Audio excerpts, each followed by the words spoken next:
আরে এই বর্ষার প্রথম না জানছিলাম না মানে ভিডিও করছিলাম আরে সব দেখতে পারেন না এই দেখো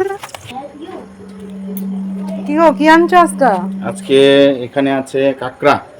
আরে এদিকে আর জমিনের কাঁকড়া নাকি এটা হচ্ছে একদম খাঁটি আমাদের জমিনের কাঁকড়া, ওই পাথরের মধ্যে থাকে যে, হ্যাঁ হ্যাঁ এই কাঁকড়া না, কিন্তু এটা ক্ষেতের আলের ক্ষেতের আলের জমিনের কাঁকড়া। তো বাচ্চারা ধরেছে, ওইখান থেকে কিনে আনলাম। খুব ভালো আর হয়েছে। এখানে আছে ছড়া, এই ছড়াগুলি খুব সুন্দর। হ্যাঁ কিন্তু এটি নতুন ছড়া, তো একদিন রোদ্রে রাখতে হবে, তারপরে খেতে হবে আর কি, নালে একটু গলায় ধরতে পারে। ঠিক আছে, 2 দিন পরে রান্না করব আর কি। আর সাথে আনছো বরবটি। ঠিক আছে, এখন দেখি কাঁকড়াটা খুলো। আমিও দেখবো।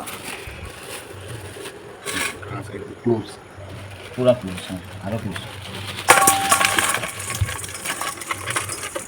আরে একদম কাঁকড়াগুলি এই বর্ষার প্রথম না, আরেকদিন আনছিলাম বোধ না। বন্ধুরা, আশা করি তোমরা ভালোই আছো। কাঁকড়াটা কাটতে কাটতে আর রান্না করতে করতে তোমরা সাথে কিছু গল্প করে নেই। অনেক দিন ধরে তো ব্লগ ভিডিও আমার আসতেছে না, তো আজকে ভাবতেছি ভিডিওটা করতে করতে তোমরা সাথে একটা ব্লগ ভিডিও শেয়ার করি।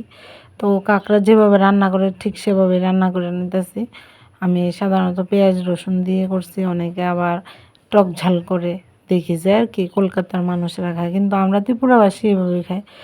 বিশ্বাস করো বন্ধুরা, বোনের বাড়িতে মনসা পূজাত গিয়ে খুব আনন্দ হচ্ছে। আসার হতে বোনেরও মনটা খারাপ লাগছে, আমারও মনটা খারাপ লাগছে। এখন খুব ফাঁকা ফাঁকা মনে হইতেছে।